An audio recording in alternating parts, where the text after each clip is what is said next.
Jane's compassion costs her everything but brings her closer to an unforeseen destiny. Will it be worth the risk? Before we begin the story, comment below what the city you're watching from. Enjoy the story, everyone!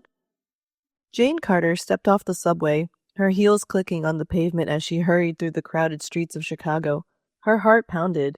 She was already late for work. "Mr. Morgan is going to kill me," Jane muttered, weaving through pedestrians. She paused in front of the corner cafe, debating whether to waste precious minutes on a coffee. Her stomach growled, reminding her she hadn't had breakfast. "Fine," Jane decided, rushing inside. "Good morning, Linda. The usual, please, and make it quick. I'm late." "Coming right up." Linda, the elderly barista, replied with a smile. Jane glanced at her watch, anxiety rising. She grabbed the coffee as soon as it was ready. "Thanks, Linda," she called, darting out the door. The scalding coffee warmed her hands as she walked briskly down the sidewalk, rehearsing her excuse for Mr. Morgan. "Mr. Morgan, I'm so sorry I'm late because—" No, that wasn't right. "Mr. Morgan, I apologize for—" Her thoughts were interrupted by the sight of a man in his mid-30s, dressed in a business suit, stumbling and leaning against a building. His face was pale. Jane stopped, concerned. "Hey, sir, are you okay?" The man looked at her, confused. "I don't know. Something's wrong." His eyes rolled back and he began to collapse. Jane barely caught him, preventing his head from hitting the pavement. "Help! Someone call an ambulance!" she shouted. Passerbys stopped to stare but didn't assist. With trembling hands, Jane dialed 911. "911, what's your emergency?" came the operator's voice. "There's a man on the street, unconscious. Please send an ambulance," Jane spoke quickly. "Stay with him. What's the address?" Jane looked around. "We're at the corner of Michigan Avenue and 8th Street, in front of Mike's Cafe." "An ambulance is on the way. Is he breathing?" Jane leaned close. "Yes, but weakly and irregularly." "Good. Check his pulse." She took his wrist, feeling for a pulse. "I think so, but it's faint." "You're doing great. Stay with him until help arrives." Jane held the man's hand. "Please, hold on," she whispered. "Help is coming." Time seemed to crawl. Jane kept her eyes on the man's pale face, praying he'd keep breathing. A small crowd gathered, but no one recognized him. Finally, sirens wailed, and the ambulance arrived. Paramedics quickly assessed the situation. "What happened?" one asked, kneeling beside the man. "He collapsed," Jane explained. "His pulse is weak." "You did the right thing," the paramedic nodded. "Jim, get the defibrillator. Looks like a heart attack." They loaded the man onto a stretcher and into the ambulance. "Are you a relative?" a paramedic asked. "No, just a passerby. Can I come with you?"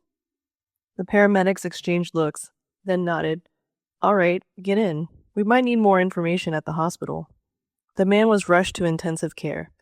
Jane filled out paperwork, stating she wasn't a relative. "You're very kind," a nurse remarked. "Most wouldn't have done what you did." Jane shrugged, embarrassed. "I couldn't just leave him there." Exhausted, Jane sank into a plastic chair in the hallway. She realized she was 3 hours late for work. Frantic, she weighed her options. Stay to find out about the man or go and risk her job. A doctor emerged from the ICU. "Miss Carter?" "Yes, that's me." Jane jumped up. "He's stable," the doctor smiled. "He had a heart attack, but thanks to your quick action, he's going to be okay. You probably saved his life." Jane's legs nearly gave way with relief. "Thank God," she whispered. "We'll keep monitoring him, but he's past the critical stage. Thank you for your help, Miss Carter. We need more people like you." Jane smiled faintly. "I only did what anyone would." "Unfortunately, not everyone would." The doctor shook his head. "You should be proud." Leaving the hospital, Jane grabbed a cab. "To the office, quickly," she told the driver. The whole way, she rehearsed her explanation for Mr. Morgan, known for his temper. He wouldn't tolerate tardiness. At the office, Jane took a deep breath before entering. The usual bustle filled the air, but her colleagues stared as she walked in. "Jane, where have you been?" Mr. Morgan is furious, his secretary, Lucy, said. I'll explain, Jane sighed, heading to his office. Good luck, Lucy whispered. Jane knocked and entered at his gruff command. Miss Carter, you're 3 hours late, Mr. Morgan exploded. I can explain, Jane began. You've jeopardized an important deal. Save your excuses. You've let the whole team down. Pack your things. You're fired. Jane's heart sank. Please, listen. I saved a man's life. Really? Who? Mr. Morgan scoffed. Jane took a deep breath, recounting the story of the man, the ambulance, and the hospital. You expect me to believe this ridiculous story? He finally said. I can show you the hospital papers, Jane insisted. Even if it's true, it doesn't excuse your tardiness. You should have called. That's why you're not fit for this company. You're dismissed. Jane felt tears well up. Please, give me another chance. I'll work harder than ever. Mr. Morgan turned away. Goodbye, Miss Carter. Jane left, the ground feeling unsteady beneath her. Oh, honey, Lucy whispered, seeing Jane's tear-streaked face. He fired you, didn't he? Jane nodded, unable to speak. That old jerk, Lucy muttered. Don't worry, you'll find a better job. Want me to talk to him? No, thanks. Jane shook her head. You know how stubborn he is. Thanks for being kind. The two hugged. Jane packed her things and left the office, rain lightly falling as if the city mourned her failure. Now what? She murmured, wandering the sidewalk. She didn't want to return to her tiny apartment with its bills and empty fridge. Her steps led her back to the hospital. At the reception, she took a deep breath. Hi, I brought in a patient this morning. Can I check on him? The nurse, a kind-looking middle-aged woman, smiled. Sure, dear. What's his name? Carter. Jane Carter. The nurse typed into the computer. Ah, here we are. He's still unconscious. Jane's heart sank. Oh no. But there's hope, right? He'll get better. The nurse smiled gently. There's always hope. Our doctors are the best. We're doing everything we can. Has anyone contacted his family? Jane asked. No ID, no contact so far. The police are working on it, but nothing yet, the nurse replied. Oh my God, Jane whispered. So he's all alone in there? Yes, the nurse said sympathetically. Jane hesitated, biting her lip, then looked up with determination. Can I sit with him? I know it's not usual, but he shouldn't be alone. The nurse hesitated, then smiled. Okay, but just for a little while, and you'll have to leave if the doctor needs the room. Jane beamed. Thank you so much. In room 305, Jane stood by the door, watching the man hooked up to monitors. His face was pale and drawn. She moved slightly to his bedside, taking his hand. Hi, she said softly, unsure if he could hear her. I'm the one who called the ambulance. You got sick on the street, and I couldn't just leave you there. Jane paused, watching his face for any sign of response. There was none. Today was a crazy day, she continued. I got fired for being late. My boss said saving a life isn't as important as paperwork. Can you believe that? Jane sighed. But I don't regret it. You're alive, and that's what matters. She squeezed his hand gently. I believe you'll get better. Someone out there cares for you, and I'll be happy knowing I helped. She fell silent, listening to the hospital sounds. I've always wanted to do something meaningful, she said. Working as a secretary felt empty, but today, I felt like I did something worthwhile. Jane smiled faintly. Maybe it's a sign to change my life. I've always wanted to help people. Maybe I should think about social work or volunteering. My mom always said challenges are opportunities to grow. Losing my job might be the start of something new. She looked back at the man. You've helped me so much as I helped you. Maybe this meeting will change my life for the better. Jane talked about her life, her hopes, and the importance of helping others. She didn't know if he could hear, but she just hoped her voice and presence made a difference. My grandma used to say kindness is a language that deaf can hear and the blind can see, she mused. Now I understand. Visiting hours are over, a nurse said apologetically. Jane stood. Thank you for letting me stay. She turned to the man, squeezing his hand. I'll come back tomorrow. Hang in there. I believe in you. Jane walked out, glancing back once more. See you tomorrow, she whispered. In the hallway, she felt a mix of anxiety, sadness, and new determination. How is he? The nurse asked. No change, but he'll get better, Jane replied. Your faith can do more than you think, the nurse smiled. Come back tomorrow if you can. Patients need someone to talk to, even if they can't respond. Jane nodded. I will. Thanks for everything. Leaving the hospital, Jane felt oddly at peace. Despite losing her job, she knew she had done the right thing, and that gave her strength for a new day. The next morning, Jane went to her old office to pack up the remaining belongings, her heart heavy with sorrow. How are you? Lucy greeted her. I've been better, Jane smiled weakly. Just came to get my stuff. I'm so sorry, Lucy said sympathetically. Mr. Morgan was too harsh. Maybe I can... No, thanks, Lucy. Jane shook her head. Just take care of my plant, okay? Packing her belongings, Jane glanced over at her workspace one last time. So many memories, and now it's all over. She left the office, heading to the nearest cafe with Wi-Fi to start job hunting. Hour after hour, she sent resumes, but the responses were discouraging. Your experience doesn't match our needs. No current vacancies. We've decided to proceed with other candidates. By evening, Jane was exhausted. She looked at the calendar, 3 weeks until rent was due. All right, time to take action, she told herself. You can do this. She scoured job sites, crafting cover letters, putting all her energy into each one. Dear sir, madam, I'm confident my experience and skills... No, too formal. Let's try again, she thought. Every morning, Jane woke at 6, forcing herself to get up despite the exhaustion. Rise and shine, sleepyhead, she told her reflection. New day, new opportunities.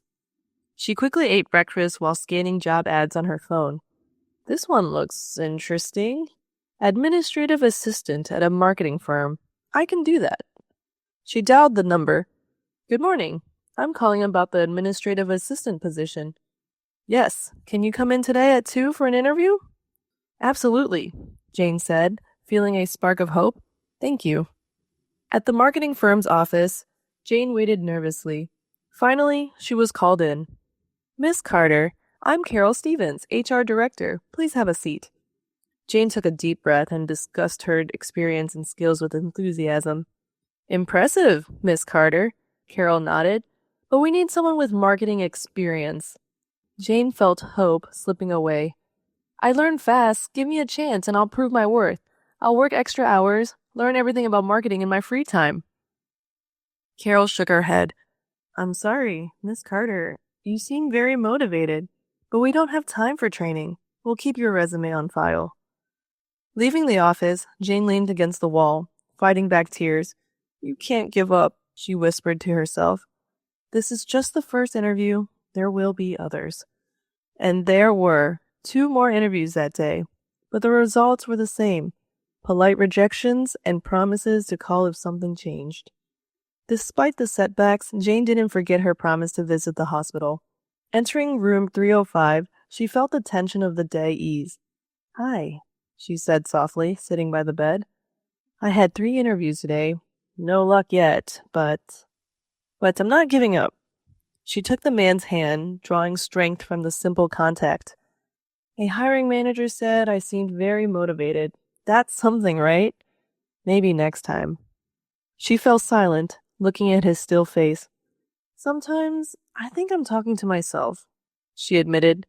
But then I remember, you might hear me. I believe you'll get better. We're both fighting our battles, but we'll get through this. Jane shared her struggles and small victories. Talking to the unconscious man was surprisingly comforting. Your visits help me stay positive, she said. When I'm here, I remember why I started this, to help someone. It gives me strength to keep job hunting. As she left the room, Jane bumped into a familiar nurse. Hi, Jane. The nurse greeted her with a smile. How are you today? Jane sighed. It's been tough. 3 interviews, 3 rejections. but I'm trying not to get discouraged. The nurse shook her head sympathetically. Jane, I see you here every day. Despite your problems, you're an amazing person. Don't lose hope. Thank you, Jane replied with a faint smile. I'll do my best. That night, Jane sat at the kitchen table, counting her remaining money. Okay, let's see, she murmured. If I cut back, I might last another 15 days. But she shook her head, pushing away the bleak thoughts. Something has to go right. It has to. She opened her laptop and dived back into job hunting, crafting new resumes and writing cover letters, ignoring the late hour. Maybe this one fits. Assistant at a publishing house.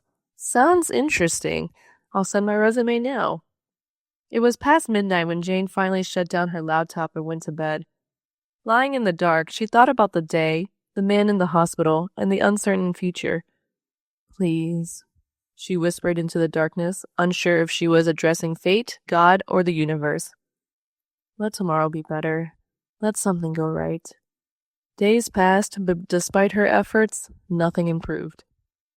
One night, as she sat at the kitchen table, counting her remaining savings again, she realized she could no longer delay the inevitable. So, this is it, she whispered, her voice trembling with unshed tears. I can't stay here. She picked up the phone and dialed her landlord's number. Hello, Mr. Green, this is Jane Carter. Jane Carter, what can I do for you? He asked. Jane took a deep breath. Mr. Green, I can't make next month's rent. I'm going to have to move out. There was a pause. Miss Carter, are you sure? Maybe we can work something out. No, Mr. Green, Jane replied, shaking her head. I lost my job and I haven't found another.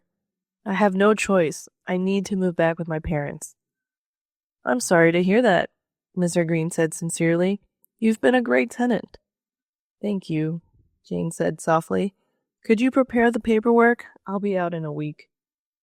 After the call, Jane sat still for a long time, staring blankly. The reality of her situation began to sink in. Her Chicago dream was over. The next day, Jane visited the hospital as usual. Entering room 305, she felt a lump in her throat. Hi, she said, sitting by the bed. I'm here again, but today I came to say goodbye. She took the man's hand as she had done every day for the past weeks. I had so much hope I'd find a job and stay in Chicago, but it didn't work out. I don't even have money to survive a couple more months while job hunting. I have to leave and go back to my hometown. Jane paused, trying to hold back her emotions. I'll miss you. You know, it's strange, isn't it? We didn't really know each other, but these visits have become a big part of my life. You helped me not give up, even when it was hard. She squeezed his hand. I believe you'll get better. You'll be okay. Maybe one day you'll wake up and tell the nurse about the strange girl who visited you every day. I hope you remember me with a smile. Standing up, tears streamed down her cheeks. Goodbye, and thank you for everything. Jane looked at his still face one last time and left the room, closing the door quietly. She didn't notice his hand move slightly in response to her words. Jane spent her last week in Chicago packing her things. Each item she boxed brought back memories. Remember when you brought this mug? She asked herself, wrapping it carefully in newspaper. It was your first day at work. You were so excited. She found an old photo of herself and her colleagues at an office party. I wonder how they're doing. I hope Lucy is okay. Methodically, Jane packed her life into cardboard boxes. Books, clothes, mementos, all found their place. The night before she left, Jane sat on the windowsill, looking at the city lights. Goodbye, Dream City, she whispered. Thank you for all the lessons, the ups and downs. Maybe someday I'll return. Until then, it's time to start a new chapter. With those words, she closed the window and finished her last preparations. The morning of her departure was overcast, as if the city was sad to see her go. Jane took one last look at the empty apartment, sighed, and began loading the boxes into the rental car. Well, this is it, she murmured, closing the trunk. Goodbye, big city. Suddenly, she heard footsteps running towards her. Turning, she saw a man with a bouquet of flowers. Her heart skipped a beat. She recognized him. It was the hospital patient. Jane, he called, stepping in front of her and catching his breath. Thank goodness I caught you in time. You're awake, Jane whispered, not believing her eyes. But how did you find me? The man smiled and handed her the bouquet. I heard everything you said while I was in a coma, every word. And when I woke up, my first thought was to find you. Jane took the flowers, tears welling up in her eyes. I don't know what to say. Say you won't leave, he said seriously, handing her an envelope. Here are the papers for your job and the lease for your new apartment. Please stay in Chicago. Jane looked at him in astonishment, then at the envelope and back at him. But why? You don't know me? Yes, I do, he objected softly. I know you're kind and compassionate. You didn't walk away from a stranger in need. You don't give up, even when things seem hopeless, and I want someone like that by my side. Jane couldn't hold back anymore and started crying, hugging him. I'm so glad you're okay, she sobbed. He hugged her back, and for a moment they stood there, oblivious to the curious looks of passerby. So, let's see your new place, he suggested when Jane calmed down a bit. She nodded, still in shock at what was happening. He led her to a luxurious black sedan. By the way, I didn't get a chance to introduce myself properly. I'm Alex Hastings, he said. Hastings? Jane said, surprised. Like Hastings Industries? Alex nodded. Exactly. I'm the CEO. Jane was stunned. Hastings Industries is one of the largest tech companies in the country. Her new apartment turned out to be a luxury suite overlooking Central Park. Alex showed her around, a spacious living room, a modern kitchen, and a bedroom the size of her old apartment. This is too much, Jane murmured. I can't accept this. Yes, you can, Alex interrupted gently. And you should. Consider it a thank you for saving my life. They sat in the living room, and Alex began to tell his story. You see, Jane, I'm an orphan. I don't have family to look for me, and my staff, well, I'm often away on long business trips. They were surprised by my absence, but thought I was working on a secret project. They tried to manage on their own, waiting for my return. Jane listened, holding her breath. When I woke up and realized how much time had passed, I was shocked. But my first thought was to find you. You were the only constant in this chaos. Your voice, your story helped me recover.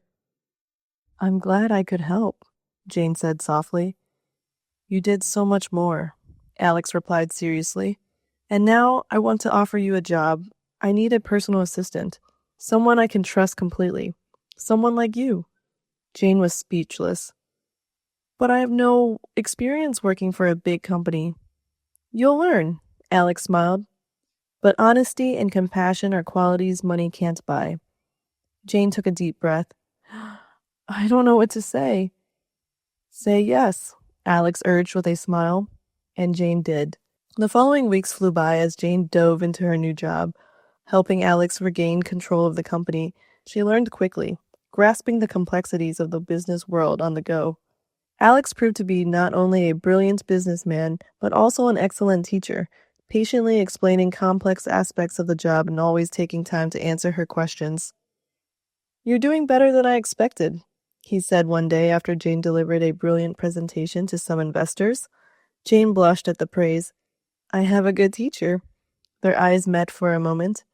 Gradually, something more than a working relationship began to develop between them.